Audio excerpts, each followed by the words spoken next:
De 3 værste ting ved kaffe, according to din life coach, Laut Spøjle. Nummer 1. Kaffe giver stress. Eller det øger mængden af stresshormonet kortisol i blodet. Eller det vil sige, det har jeg hørt. Men det forklarer, hvorfor jeg føler, at jeg ingenting når, hvis jeg har drukket 5 kopper på en dag.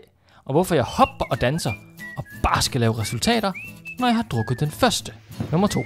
Man kan ikke sove. Kender du det? Børnene er endelig faldet i søvn. Nu har du chancen for at få indhentet lidt søvn, og så sker der bare nada. Og næste dag er du endnu mere træt. Og hvad gør du så?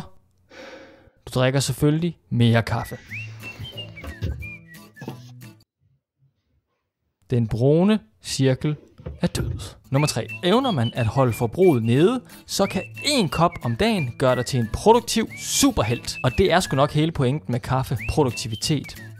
Men din hjerne vil bare så gerne have mere end 1 kop. Gerne en 2, 3, 10 stykker. Men pas på, den brune cirkel er død.